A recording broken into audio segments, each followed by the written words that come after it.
Am I Wrighster or am I wrong? The MLB is the crash test dummy for the NFL and college football to see if their seasons are viable. Kyrie Irving inspires Motivation Monday. Tom Cotton, senator from Arkansas, saying slavery was a necessary evil upon which the Union was built, is moronic. And the NFL now has the Lou Williams rule for reckless COVID behavior. Am I Wrighster or am I wrong? We will start with the MLB. So the MLB, as we know, we found out this morning, the Miami Marlins, they have had 13 or 14 people test positive between players and coaches. And the league, and now their game is canceled. Their next game is canceled. And also the Yankees versus the Phillies game has been postponed rather as well, because that's the same clubhouse that Miami was in yesterday. And the Yankees are like, nah, Playboy, we're not going in there. So MLB, which is not playing in a bubble, which had an opportunity to play in a bubble. They could have played at their spring training sites. You could have had half the teams in Arizona, half the teams in Florida, play them all together, and then come together and make a World Series champion, essentially, which would have been a bubble, which was possible. They chose not to do that, inexplicably, because that was the optimal solution. So instead, they will be traveling around, flying around, staying in different hotels, getting on buses, planes, all this stuff where they can't control the environment or who's been there before them. And that's what the NFL and college football are attempting to do. The NBA has put their players in a bubble. It's much more practical. They don't have as many players, got like 300 guys in there. That's reasonable.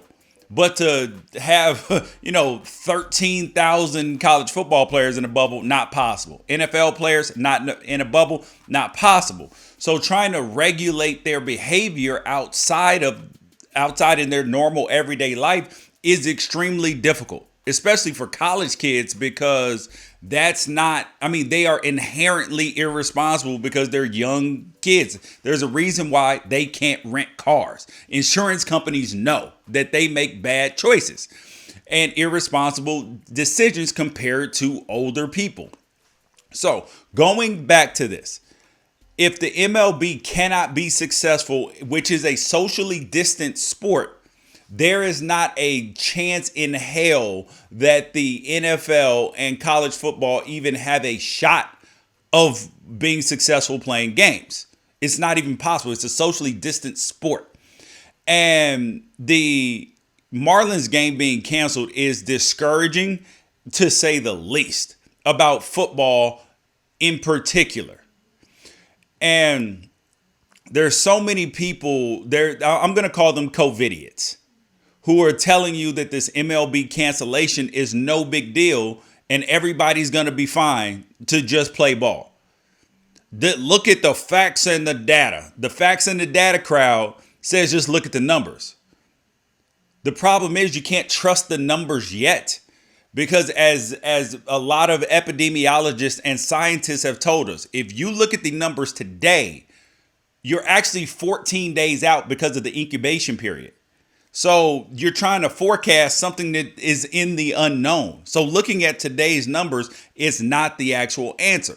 And the other thing is this, as it relates to sports, most of the leagues have a very similar testing policy, that you have to have 2 negative tests, which at least takes 48 hours.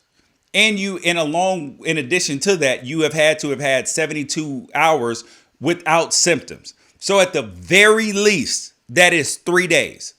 And in baseball, how do you expect to make up any of these games when you're playing essentially 60 games in 70 days almost? It's not possible, especially when they're flying from city to city in such close proximity. You can't make these games up. People say, just play double hitters. Well, it's a totally different team you're playing against right now. So it creates a nightmare. And there's so many people that'll tell you, oh, stop rooting for the virus.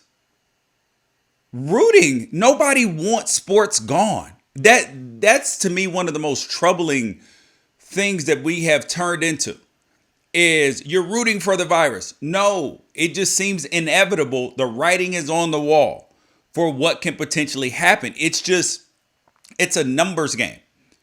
Granted, some people are that athletes are not high risk. Some coaches are. And the risk tolerance for colleges in particular is zero. Because if they get one person, one college athlete who gets very sick or dies let's just look at football, 13,000 of them. And we know in 2020, weird stuff happens. So each school's risk tolerance has to be zero because there's a financial liability that you're going to have with college kids that you're not going to have the same way with professionals. So this could bankrupt schools. We're talking about Michigan State, $500 million, $100 million in damages. And especially if somebody dies. Oh, yeah, no. But when you look at the overall numbers, if you said 13,000 kids, one kid died, okay, not that big of a deal, right? But it's a big deal for that school. So each school only has a certain amount of risk tolerance.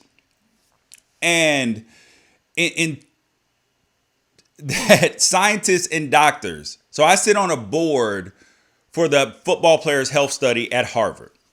And what I have learned, I have not been able to share all of the things that we've talked about because it's private information. But here's what I can tell you is that scientists and doctors don't truly even know what's going on. But looking at the numbers today about the facts and data to make proclamations is COVID-idiot behavior. Today is really 14 days from now. I mean, this is such people will tell you that this is a big deal. I mean, that is not a big deal. And the COVIDians have been consistently moving the goalposts. In March, it was no big deal. Only 1,000 people will die max. We can play March Madness ball. Stop overreacting. In June, the worst is over. Sports will be back by July 4th. Now sports are starting. Pro athletes will be fine. CFB plays too. But we're not considering the people whose lives and their families who are impacted and the inherently selfish nature of people in general. Because we've seen this when people don't want to wear masks, which they believe will slow the spread of the coronavirus. And when it comes to sports, you would think that players would be inherently team oriented and want to do the right thing for themselves, for their teammates, for the health of the league and their future paychecks. But with Lou Williams, we've seen that that's not true. He went to a strip club to pick up food with Jack Harlow. Weird, right? He can have somebody else do it, can Postmate it. I know that he's got his own wings on the menu, but it makes no sense. I mean, and you have Alex Caruso from the Lakers, who missed his sister's wedding because he knows that with the Lakers having Avery Bradley and Rajon Rondo out, he's got a shot to play. So he's like, I'm not going to ruin my opportunity. And Lou Williams, 16-year vet, I'm not worried about it. I got all my cheese already. So you have people on such different sides of the spectrum, and they're playing in a bubble. So how do we expect that to work for all the rest of the sports? It's not happening. I'm going to tell you this right now. And you can say I'm rooting for sports to fail. I'm not. This is my job. I want to go to games. I want to go to my kids' games. I want to see my Ducks play as well. But then that moves us on to the next thing, the Monday motivation. Kyrie Irving has started a $1.5 million fund out of his own money for WNBA players who choose to sit out the 2020 WNBA season due to personal, professional, health, and or safety related reasons.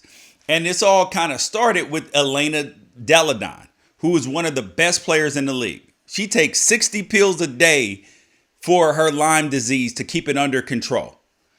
And the WNBA is not going to pay its players. NBA is related to some of the funding there. So Kyrie Irving, great job. And he inspired the Monday motivation, because my first thought when I saw that he did this was, What would Kobe Bryant be doing to help the WNBA players and college athletes right now? Because we see how big of an advocate he was. Like, he would be out doing great things. So then that leads me to the Monday motivation. Kobe talks about no negotiating. Don't negotiate with yourself. When you set out a plan to do something, if it's working out, if it's, getting up, reading your Bible every day, giving your kids a hug every day, whatever it is, don't negotiate to get it done or negotiate your way out of it with yourself. Because we all try to do that. Oh, I don't feel good today. I'm hot. I'm tired. I probably should rest. No, don't negotiate. Just get it done. And that's the Monday motivation. Next thing up, Tom Cotton. Oh, Lord have mercy. Senator from Arkansas. He went on record saying that slavery was a necessary evil upon which the Union was built. That's absolutely moronic. Because if you're telling me that slavery, race-based slavery, where it was legal to rape, torture, and sell human beings for profit, was a necessary evil, it is hard to imagine what can't be justified as a means to an end. It's hard. I mean, so then everything is fine, right? Because the ends justify the means. Because truthfully, building a country where all people have equal rights, representation, and opportunity, it was possible. And we wouldn't be in the mess we are in right now. No civil war. You wouldn't have had a civil war where 618,000 people died.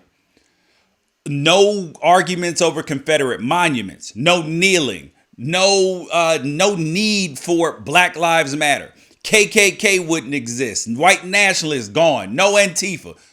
I mean, we're wasting time as a country and spinning our wheels because of dumb slavery. They're basic human rights.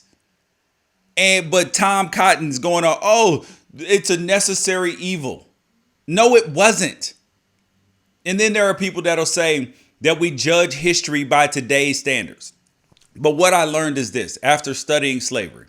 Take yourself to the African American History Museum in DC. You will learn that there were many people that knew that this was wrong. The people on the boats would hear slaves crying and screaming and kill them or throw them off to shut them up because they didn't want to hear it, because it hurts your soul, because you know it's wrong. All people inherently know things that are right and wrong. They do. They just choose to do something else. But this whole Tom Cotton thing, it came up because of the 1619 Project, which is something that was started or helped founded by this lady named Nicole Hannah Jones. And what it is, well, actually, it is changing the way that we teach the curriculum about the history of this country. It is about that 1619 is when slaves really started arriving on ships here on American soil.